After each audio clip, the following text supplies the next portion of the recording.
Welcome to gCaptain Live. I'm your host, gCaptain founder, John Konrad. Today is Friday. It's getting late. We were working on the studio most of the day, getting this kind of close-up angle. We got my DSLR, the Olympus OMD, with the studio setup. We got some new lighting options here, which are pretty cool. I don't know. I think now I can possibly show you some of the studio now with my remote camera. We're using an iPhone here. Wondering what the mirror's for. That's just so I can line up the shot when we're doing a selfie. Okay, let's see if this works. I'm going to use this as a remote camera. Bring that one online. All right. Just to give you guys a little show of what the studio looks like now. We've done a lot of work. There's our lighting setup, and you can see the main camera is in that ring light. Then we got the iPhone camera. That's the 7 Plus with the new telephoto feature, which is really nice. If you guys haven't checked that out, we got the laptop. And then the monitor to show us what we're looking at. Then a lot of lighting. Let me bring this around.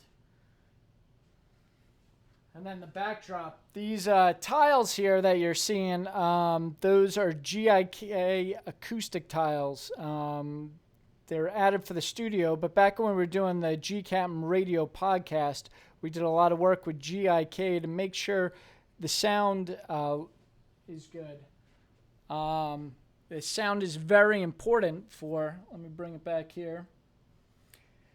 Sound is very important for audio. It's actually more important to have good sound than good video, because if you can, go on YouTube, and if you ever see a video that's a little bit fuzzy, but sounds really good, it's watchable. But even the best HD video, if it sounds bad, it's no good.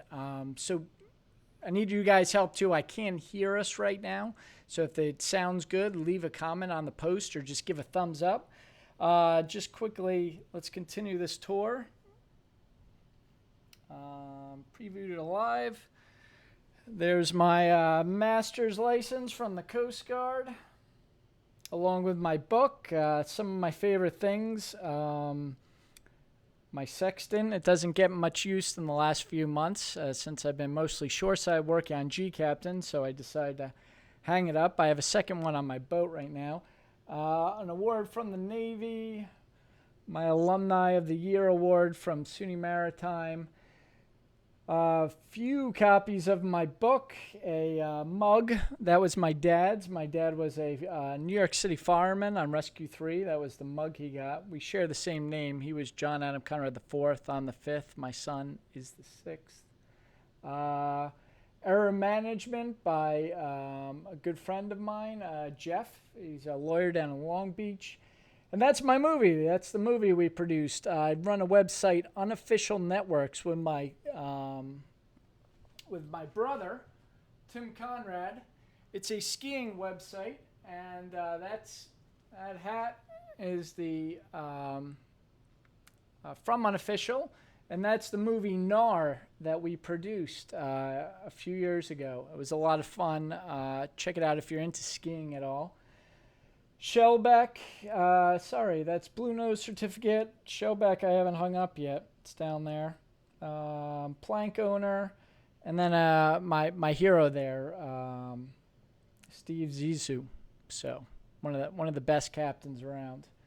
So that's the quick studio tour. I apologize for the shaking. Let me get that out so you don't get dizzy on the shaking image. But you guys are mariners. You've been out at sea.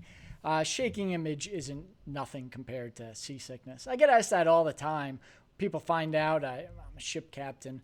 They always ask, do you get seasick? And I'm like, hell no, that looks miserable. If I got seasick, I'd drive trains or buses. I don't know what, but I wouldn't go out to sea.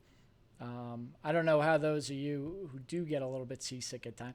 I got seasick once. And again, I'm just sharing a few stories here before we get into the main content.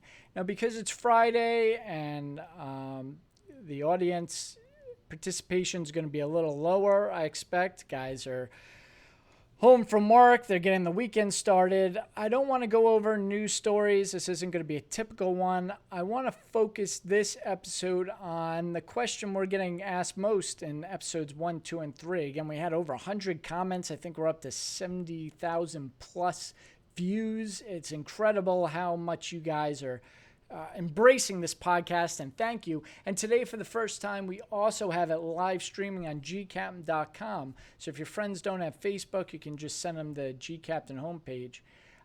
But because it's Friday, the weekend's coming up. My parents are actually coming in from New York, flying in. So it's going to be a good weekend. I have a mobile setup. Hopefully, I'm going to be up in Monterey at their amazing aquarium on Monday and Tuesday. I'm going to try to live video cast from there, but we'll see if it works out. Again, we're just testing this out, but today we're not going to go over the news stories. We're going to answer your questions about jobs because a lot of people are out of work. But just for the first few minutes, I like to tell a story or give you the studio tour just as people are signing on to Facebook. Give them a chance to find the feed and sign on. So that's Seasickness. All right. One of the most popular articles I ever wrote on gCaptain is ways to prevent. Let me see if I can pull it up. Seasickness. gCaptain. All right, here we go here. And I also discovered that it was kind of hard to see the view on the website because it was so large. So I figured out how to zoom in a little bit. And that does not seem to be working. All right, I'm going to have to figure out how to get that working. All right, but yeah, it's seasickness. I don't know how you guys do it. I've gotten seasick once in my life. I was on a small 37-foot sailboat, the Laura Ann.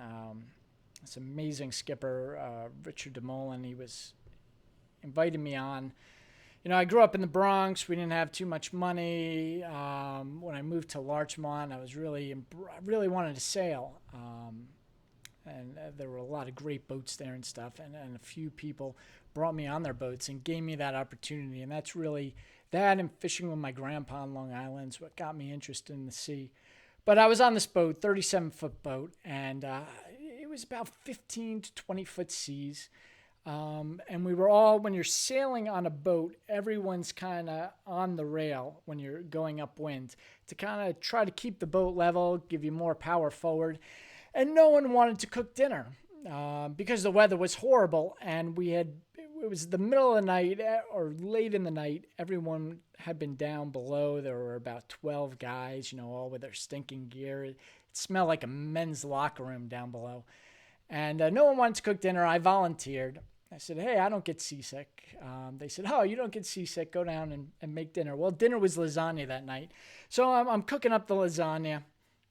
This is back when I was about 17, 18 years old. I'm cooking up the lasagna in this small enclosed sailboat in 15 to 20-foot seas. You know, it was like 25, 30 knots of wind.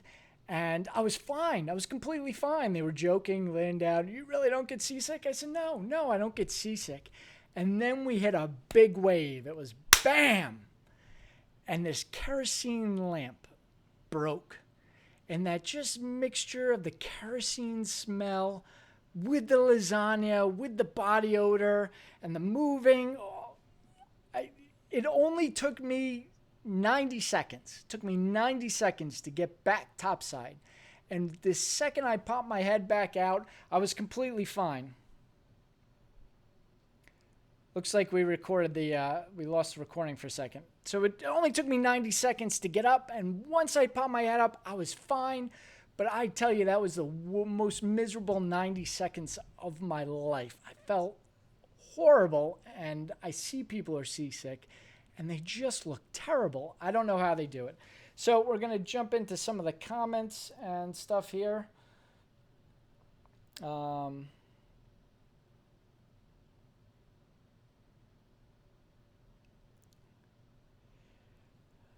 Ormond says, I'm supposed to be talking about jobs, and instead I'm telling seasick stories. LOL. I said, let's give the guys a few minutes to get on board, and that's just what I am. I didn't pre-announce this. Again, we're just doing a beta here, testing of the live features. But let's get into some jobs here.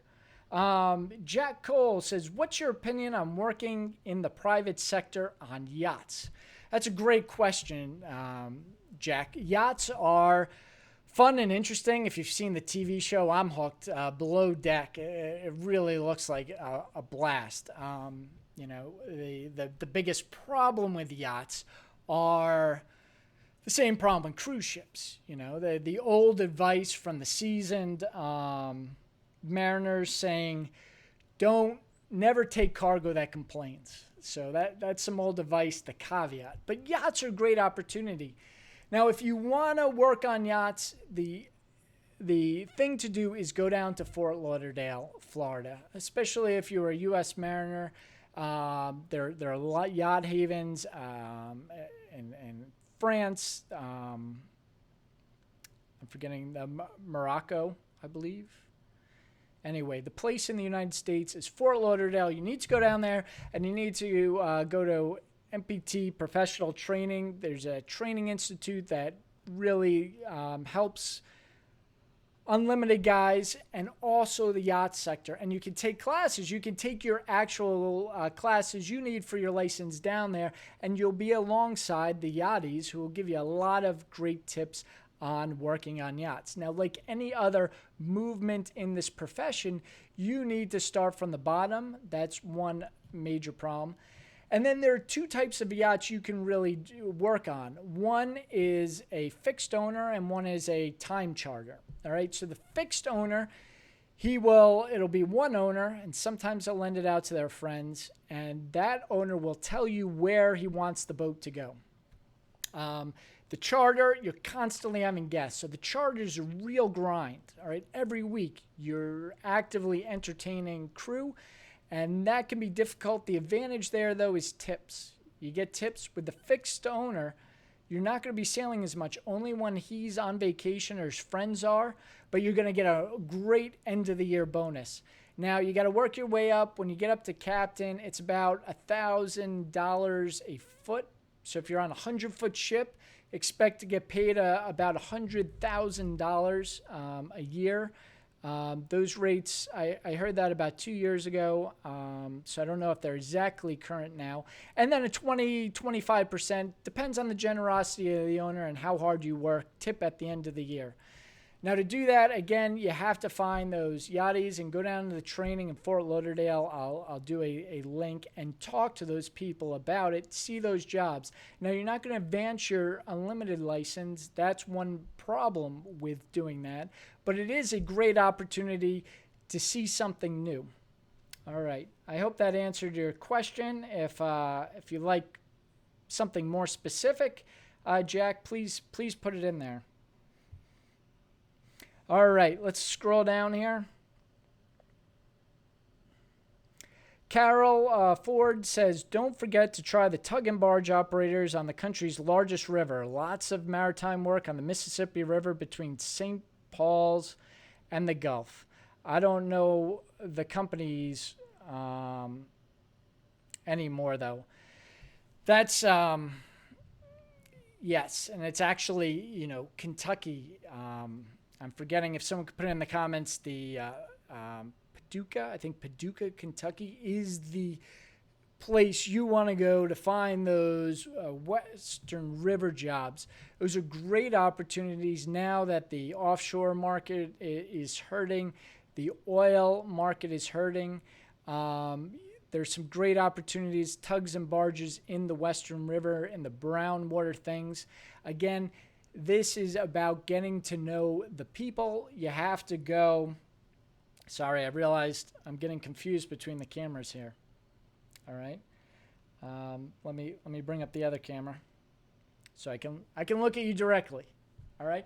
So I think it's Paducah, Kentucky. You want to go down there for training. You want to talk to the guys. You want to go down to some of the ships and meet the people and get out there. Some of these barges are just amazing. I mean, they go all the way up to close to Chicago or the Great Lakes, and the barges are just incredible. The amount of skill these guys have is phenomenal. And one of the key things to this industry, and a lot of people get stuck, especially people in good jobs. I worked for Transocean for a while, and there were a lot of guys who got into Transocean early and worked their way up, and the pay was twice what the shipping sector was, and they could stay on the drill ships, which was fine. They got to be very good at their job 90% of the time. But those drill ships still have to go to anchor. They still have to go into port. They still do shipping things once in a while, even though you're mostly on location. And the guys who really excelled and were the best rounded were the guys who had experience on something else. I first worked for Maritime on some gray hulls, then I worked on product tankers and then crude tankers before I went to the drill ships. So, the diversity of experience is really important. If you can't find something in the sector you're experienced in, look for something in one of these other sectors. And as long as you're learning, as long as you're engaged, you're going to be able to bring that knowledge around. Some are more closely correlated. You're going to learn less about offshore operations if you're a yachty, obviously. But skills can be transferred. Don't get stuck in one place, and it's a good opportunity to move around. Let's see here.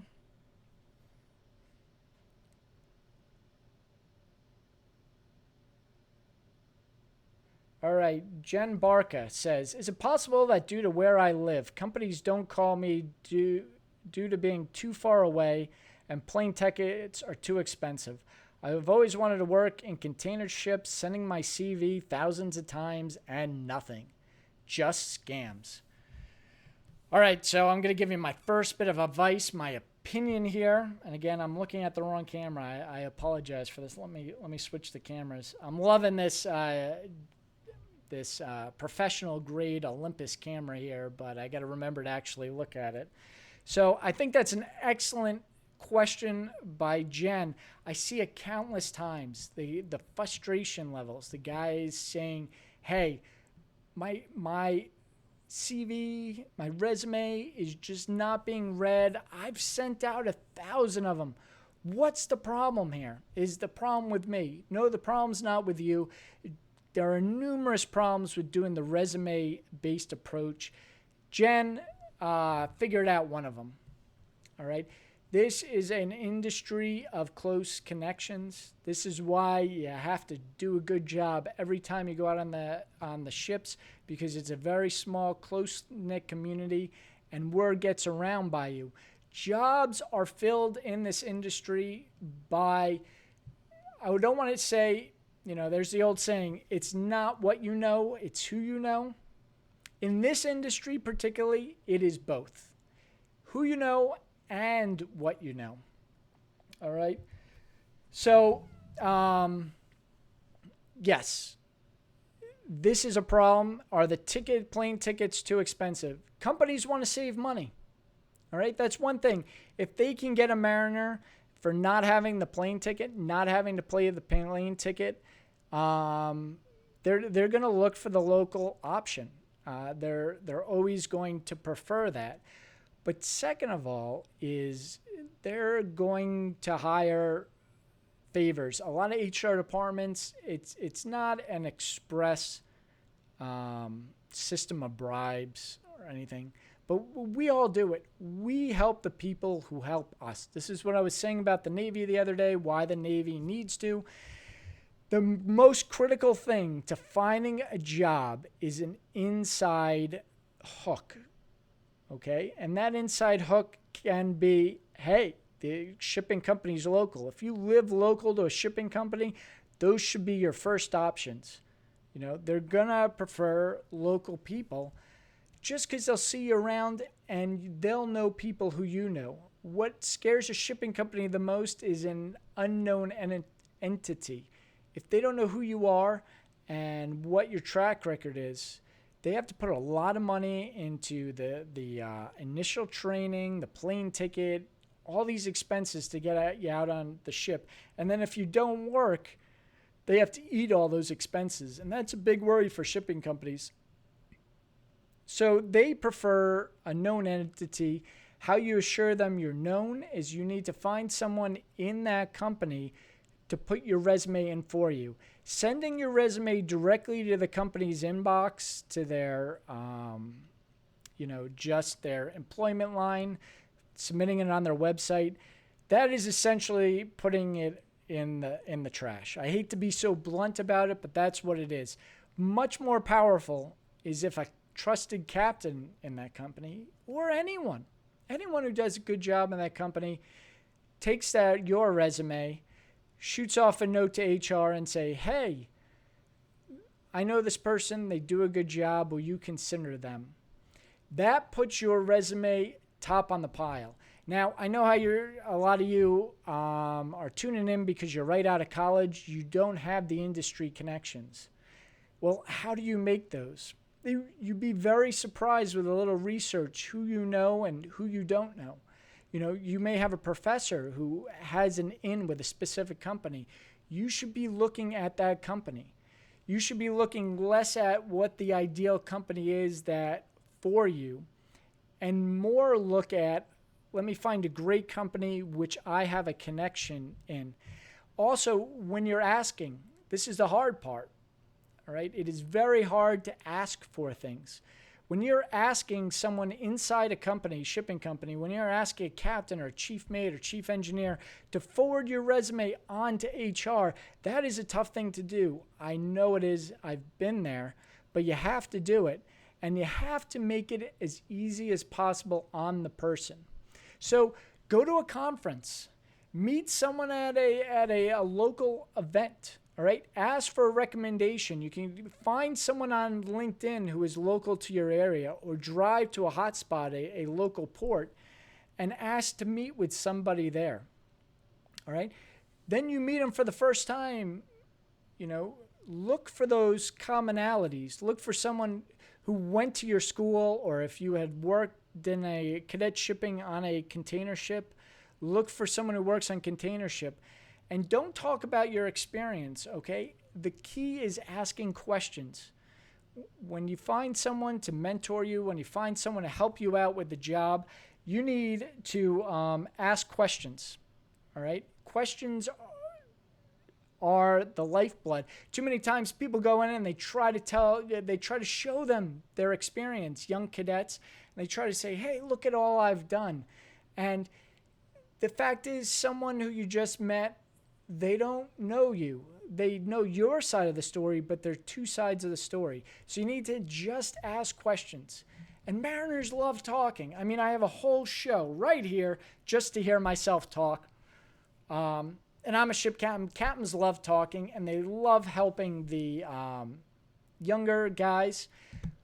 The thing is, though, when you tell your stories too much, look, I've been at sea for 20 years. Right? I've battled rogue waves. Me personally, John Konrad, I've hit a rogue wave I had to look up at off the coast of South Africa. I showed you my Blue Nose certificate. I've seen snow on the 4th of July. The Asian tsunami of 2004 went right under my drill ship. I got a lot of good stories.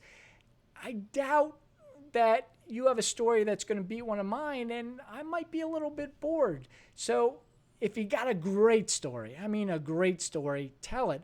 But otherwise, stick to asking questions. And the most important question you can ask someone you just met, you looked up on LinkedIn and say, hey, can I ask you a few questions? All right, when you send these emails out to mentors, other captains, people who you want to recommend you for a job, the insiders in the company, and like I said, the key to finding a job is an insider. This is a close-knit community. You say, hey, I'm going to be in the area. I see that you're a fellow alumni. Can I just have 20 minutes of your time? I have 4 or 5 questions to ask you. Would that be okay? If you can do it over the phone, that is so much better. The more personal connections you can do, the better off you are. Ask them that, put a time limit on it, and then go and meet them and stick to that time limit. And then afterwards, do a follow-up call, and that's where you do your request. Hey, are there any openings in your company? And they say, well, I don't know. Well, you said there were always positions for more motivated people. Hold them to what they said. Write down notes when you're doing the mentorship. You said that, and I'm really motivated, and I know it's a tough thing, and I don't have the experience. You want to throw out your honesty there. But can you forward my resume to HR? And please be honest. This is what you tell them. Please be honest with HR. Please tell them that you just met me. Tell them that you don't know me. Tell them that I don't have the experience of some other things. And tell them, possibly something good about me. Then that captain who you just met, I'll take this, he'll forward it to HR. I've done it numerous times and say, hey, Jen, the HR manager, I don't know this cadet, but I know he's got great experience. He's a Schuyler at Kings Point or Maine Maritime Academy. I know one of his professors, I called up his professor. He says the guy's a good kid, but this guy's motivated. He asked great questions. He came down to see me. He didn't waste my time. I don't know if he's a great mate, but he's a good guy. That's how you get that inside hook, okay? Being genuine, being curious, and really wanting to know. Now, I realize I might have gotten off track here. Jen's question was, are tickets expensive? Yes, but there are a lot of other factors, and the number one factor is, who are you? That's the number one factor you got to answer. Who are you, especially if you're starting out? Or if you're industry guide, you're in offshore and you're trying to jump into a more vibrant industry like these Western rivers. You have to answer that question, who are you? And you need those personal connections. You need your resume sent from someone inside the company. That's critical. Another option, if you're not willing to do that, is a recruiter. You got Craig down with Thatch Stream. You have Mark Furman at Core Resource Group. Give these guys a call, all right? And call them directly. Tell them I sent you. Tell them, John, I told you guys last time, I consider the gCaptain audience like fellow crew members, and my crew members are family. Tell them, hey, John Konrad, a friend of mine, sent you, told me to give you a call. I'm looking for the recruiter. And like I said, questions are key. Ask multiple questions of these guys. Write down notes and ask beforehand. Be prepared. All right? When you're going down to meet that mentor, find out everything you can about those companies and ask good questions. There's one of my favorite books, Surely You're Joking, Mr. Feynman, is about the smartest person since Einstein, this Richard Feynman.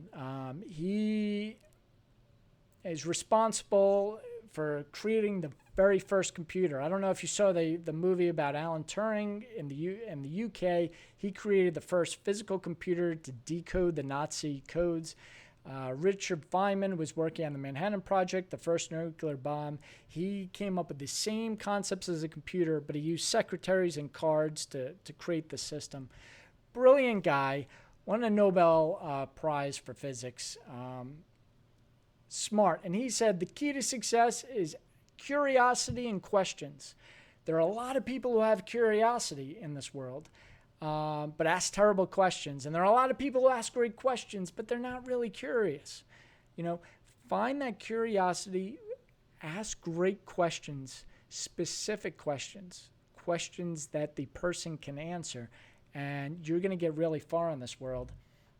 So those are some of the problems. Jen, there's more on that list, but yes, that's a problem.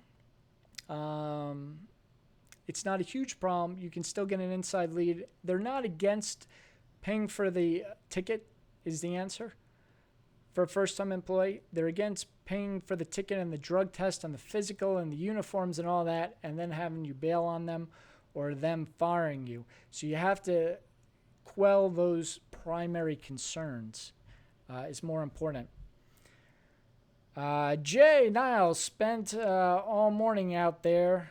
Good conditions for sure. Man, I haven't been down by the water. I missed the board meeting yesterday, Jay. Little League board meeting. I feel terrible about that. We were doing the studio, and then I got wrapped up in the Cubs World Series. But I'll see you Saturday, Jay, at the event. Charlie says, is a Maine Maritime Academy diploma looked highly upon? Maine Maritime. Okay, so now you're going to get me in trouble. All right, what is my preferred Maritime Academy? I told you guys at the beginning, I'm going to be honest, and my honest answer is Schuyler. Fort Schuyler is the best. No. They each had their advantages and disadvantages, and I'm going to give you the quick rundown. All right. Cal Maritime's advantage is that it's a little more laid back, less uniform, less of that thing. But the academics are great, and Cal Maritime also has one of the best professors, Colin Dewey, in the Maritime Literature Department. They have some of those, what a lot of people consider softer sides. But like I said yesterday, the most important thing you can do is read books, and they have a great program for history and literature, and that stuff's important for your future. I'm not going to go into why. They got some great people there, and they have access to the whole job market on the West Coast, while the other guys are competing. What did I say before? Localization is important. Alumni networks are important. Use those alumni networks to get the introductions, to work up the chain. California's got the West Coast. If that's where you want to be, that's a great place. All right, Great Lakes Maritime Academy, not heard of that much. That's, if you want to do these Western Rivers and the Great Lakes, that's the obvious choice. Houston, Texas A&M, Galveston, they've had some problems with budgeting, all right? And they're not in kind of a maritime center, but they're very close to Houston, and that's the place for these big oil and gas jobs. And then you got Schuyler. The great thing about Schuyler, they all have their advantages. The advantage to Schuyler is, what did we say? It's a terrible place to be, a great place to be from. Schuyler, year 1, year 2, year 3, you're treated like an ordinary seaman. You're down in the bilges. And what that really gives you, I think the Schuyler graduates that I've seen really have the roll up the sleeves mentality the most. Okay, they're the guys. I've never seen a Schuyler guy, we had to muck a tank or clean a brine tank or help the engineers. The Schuyler guys are the fewest, in my experience, to complain, because we spent 3 years down chipping paint and learning what it's like to be a seaman. Schuyler guys have great leaders because they've been there at these lower end jobs. You got Mass Maritime, I'd say, is the most well-rounded. Schuyler can lack a little bit in some of the maritime without going on a cadet cruise. You're going to go out there on your first ship, and you're not going to know as much of the operation stuff because you spent 3 years chipping paint. Now, they've changed a little bit, and I know I'm going to get a lot of bad feedback from this. Mass Maritime is a great opportunity. They have very well-rounded people. Maine has probably the most rigorous academics, all right? And they have the tall ship program. So if you want to concentrate just on studying, just on learning as much as you can, I'd say Maine is a great option for you. There also seems to be a higher percentage of Maine engineers. And like I said, it's both who you know and what you know. So if you're going in engineering and you want to assure you're a job, Maine's got a little bigger network of engineers, a little smaller of decky from my experience. And then Kings Point is wonderful and free. All right. Schuyler also and Kings Point have the advantage of, if you're looking for a shoreside job, if you're a marine engineer, you can go into facilities. Hey, these big hospitals, these huge apartment buildings, they all have backup generators and steam systems and boilers. They hire guys from Schuyler because they're local and they know the engineering stuff. If you want to go into finance and marine economics or insurance or something like that, probably your best bet is Kings Point. So look at what you want to do, and you're going to have a slight advantage. But the truth is, all the schools have their pluses and minuses, but they're all great. And if you're a hard worker, if you know your stuff, no one particular degree is not really going to set you that much apart from the other people. I'd rather hire a great guy who's from Kings Point or Maine than a decent guy from Schuyler. This industry is really about who you know for that introduction, but once you're introduced, it's all about your merits and your reputation in the industry. So no, I don't think Maine Maritime's going to give you a big leg up, but it's a wonderful school. Another big advantage of Maine Maritime, and this isn't looked at very much, it's in the boonies. Right? It's very hard to get to Castile, Maine. There's nothing around. That affords you the opportunity to study and focus, where us Schuyler guys are often going into Manhattan. We were spend a lot of time partying. So I hope that answers your question. Let's go down and see what more questions we have here.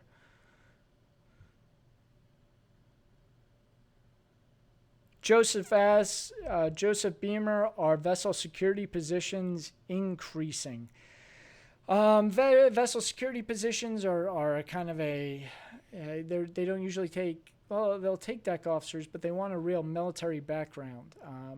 So I'll be honest, half the maritime security firms I wouldn't work for because the policies and the procedures are not 100%. When you're dealing with guns and people's lives, you want to be able to sleep at night, and if you do have to shoot someone, you want to know that you did it the right thing. You want to know the guy backing you up is the best. The best maritime security firms in the world hire from NATO special forces and police departments. So it's from the SWAT teams and from the special forces. If you don't have that experience, if you don't have combat experience, if you don't have police experience in a large city, and they hire you anyway, I'd wonder about who else they're hiring and my own personal safety. So if you have that experience, then go through those networks. If you're I have a lot of friends. I'm on the board of directors with 6 Maritime who are Navy SEALs. If you're a former Navy SEAL and you want one of those jobs, go through that network. Find the SEALs who are in the job. If you're a police officer, find the police officers who are in those jobs. You can look them up on LinkedIn. I don't think the industry's increasing. There was a huge glut of maritime security companies opened up around the Somali piracy, and then there was this collapse, and not too many companies failed. They just restricted the number, so they're really looking for overqualified people. They have their choice of candidates right now, and there aren't as many jobs. What you do want to look at is an international company which has people around the world. Just gives you a little more opportunity there. I hope that answered your question. Mr. Smith asks, I have 3 years offshore experience as a cook. I've been looking to get back out to sea, but I'm catching hell finding new employment. Can you direct me to the right direction? I work for Schwest, but the Gulf is really slow due to gas prices. I have bad news for you. I mean, that's tough. Schwest is one of the best companies to work for. My next door neighbor is a chief engineer with Schwest, Rick. He loves it there, but they've had a lot of layoffs, and you're in a double. You're running into Jan's problem. No, few companies are going to hire a chef and pay the flight. They're just not. They're going to pay for officers and engineers, flight somewhere else. They're not going to pay the cooks, and there are a lot of people left out of work in Fushan and New Orleans. My best advice to you is if you're really looking to get out there, shipping companies to a lot of those positions have kind of been outsourced to other countries. So you have some opportunity with U.S. flag.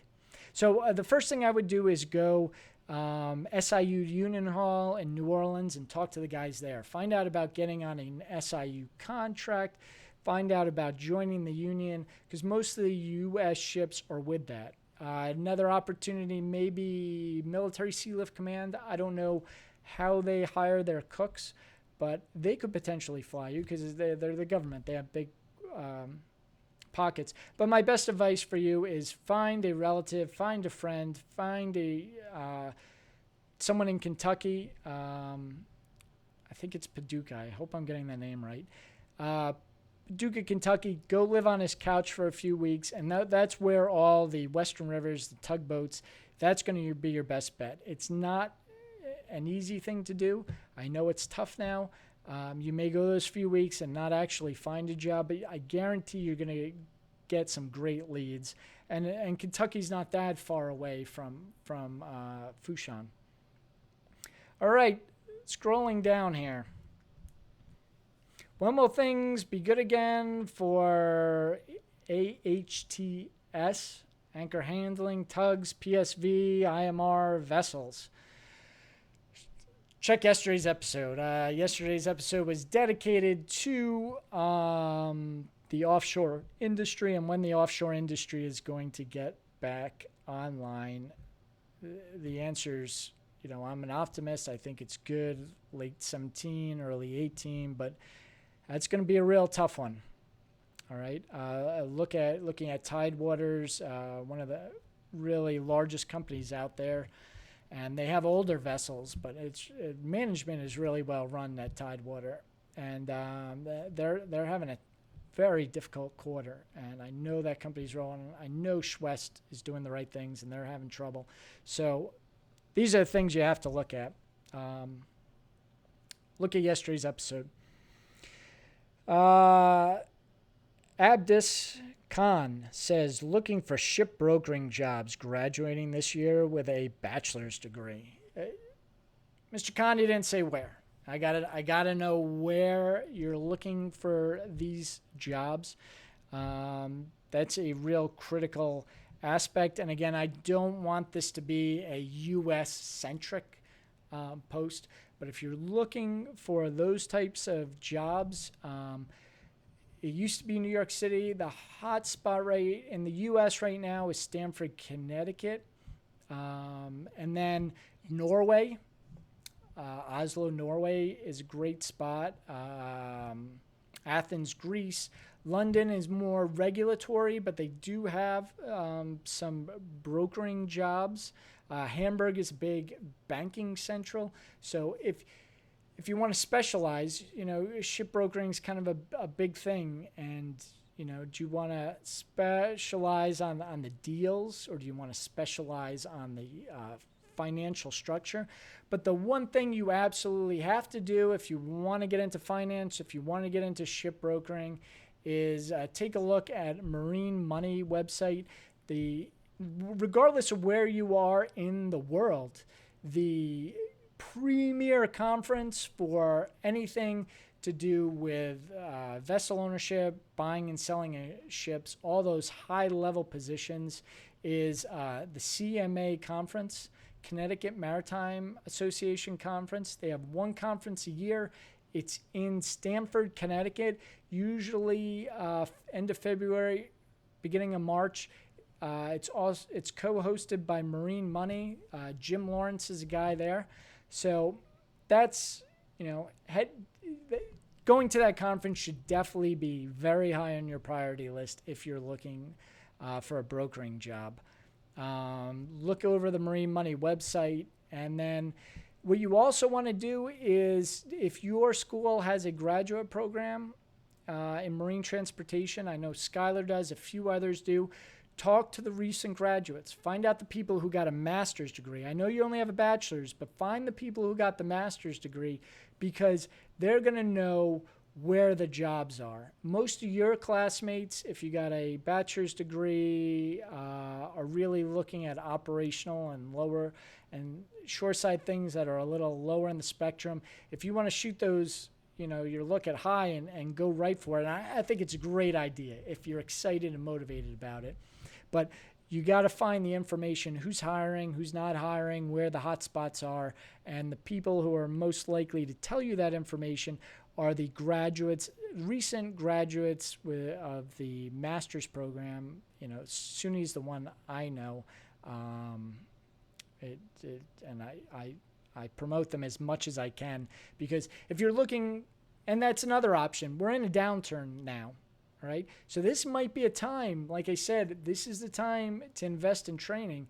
This might be the time to double down on your education. And I know you want to get out there. I know you want to work. I know you want to get that paycheck. But it might be time now, when jobs are tough, to double down on your education and go get that master's degree in marine transportation. Skylar, I love that program. My brother-in-law, Mark DeMolin, just graduated from that program and talks about it all the time, how great it is. But even more so, it's run by Jeff Weiss, who was my favorite professor at Skylar. Now, people look and say, hey, I'm fairly successful. I must be highly motivated and working hard, and I am. I believe in hard work, and I'm constantly working to improve gCaptain. But in college, I wasn't the best student, to be honest. And I can say I'm successful now because SUNY Maritime gave me the plaque over there, Alumni of the Year, 2016. So someone at Skylar thinks I'm the guy for 2016, the graduate. I have no idea how I won. I was up against Scott Kelly, the astronaut, who spent a year in space and beat a Guinness Book of World Record. I don't know how I won, but I did. And that biases me a little bit, but I'm saying that because I believe in this program. Jeffrey Weiss is an amazing professor. When I went to Skylar, I didn't go to very many classes, and I constantly got in trouble for not going to the classes. Jeff Weiss never took attendance, and I never missed one of his class. And he's running the program there. I got feedback from it. It's great. Again, this is a time to look at doubling down on your training. That's my advice. All right. Steven posted a while ago saying there was no video. We fixed that now. And Ron Neal is asking, which shipping companies are still union? I can't come in here. There are a lot, Ron. I can't come here and list all of the companies. But what you want to do is you want to visit the SIU's Seafarer International Union. I believe it's the biggest union in the United States. Well, they publish a newsletter. And in the back of the newsletter, they list all the companies. They have photos of the guys who work on the ships. Same thing with AMO and MABA and MMP. They all publish newsletters, and in those newsletters they list the companies, so you're going to have to do a little research. There are too many for me to answer, but that's how you find out which companies are there. All right. Man, we got a lot more questions. This is a popular topic. So I'm going to hold off on a little questions for a few seconds, and we need to wrap up. Yes, it's 5:22. Man, that went. So I apologize.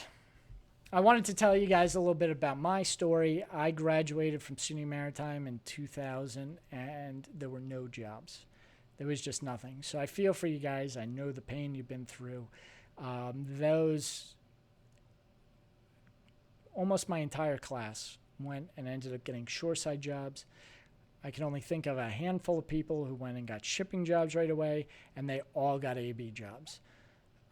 Within 3-4 months after graduating, I had a third mate job, and I have a very special technique for getting those third mate jobs that I've shared with a few people, and they've used them to great success.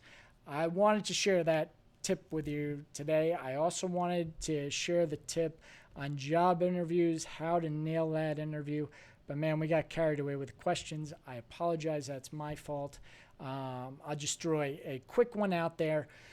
With job interviews, you got to look good, guys. You can't go in. I know you like the camouflage NASCAR hat if you're in the South. I know you may like bright purple ties or shiny black shirts. Or it's not about what you like. You have to make that impression walking in.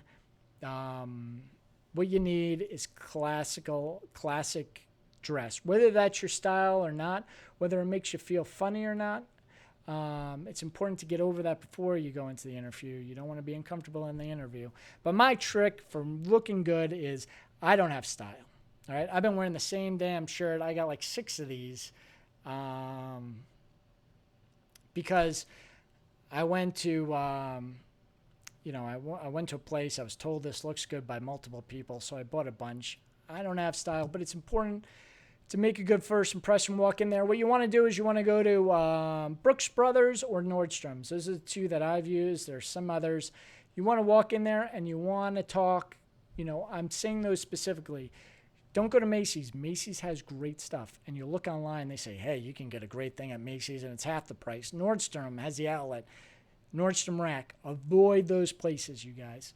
You need to go. And if you're in the maritime industry, you're not in it because you're fashionable. You're in it because you know how to work. All right? You're in it because you know how to get those coveralls dirty and you know how to figure out problems. None of us, or I can think of a couple who are great fashion people in the maritime industry, but very few.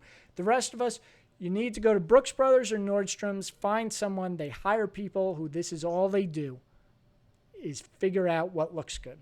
All right? I wouldn't have a guy from Nordstrom's try to take my ship out of San Francisco Bay. You just wouldn't do it.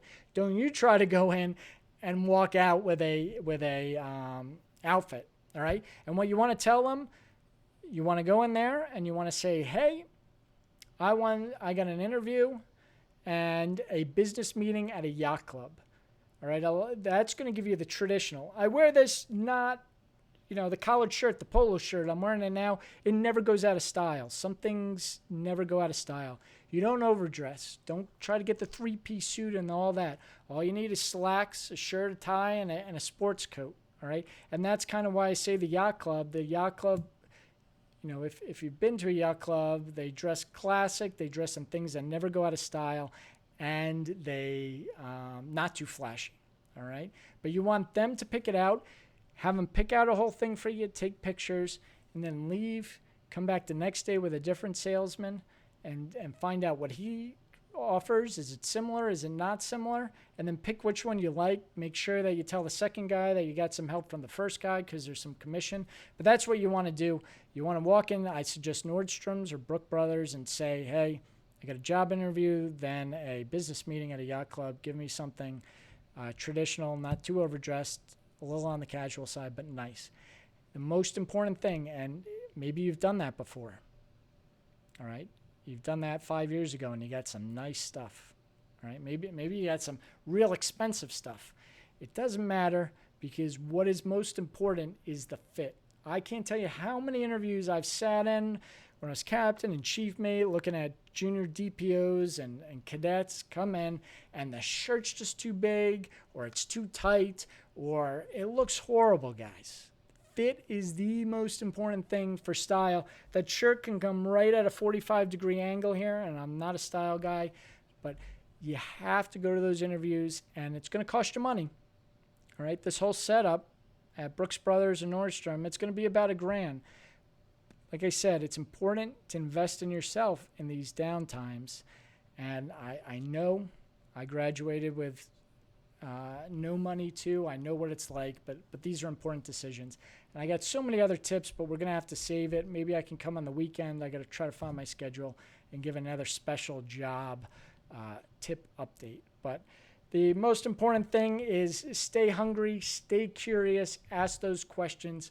Find that person who you have a tenuous relationship in on LinkedIn. Maybe you're from the same town, the same school, the same something in the shipping company you want to do. And also do your homework, research that company, figure out the good questions. And we got some great articles on gCaptain. Go read my book, Go Sail on a Rust Bucket. That's a great book about my first job on the worst ship in the Union fleet. It wasn't the worst. It was the best because the crew was the best. But the ship was an absolute mess. So those are my tips, guys. I hope you enjoyed this live video cast. I hope we do more. Please give me feedback if you like the camera setup, the thing, if you want more questions, less questions, more stories. I can only improve and help you guys if you give me the feedback. So please do that. And thank you so much for tuning in. You guys are great. These questions are amazing. Thank you.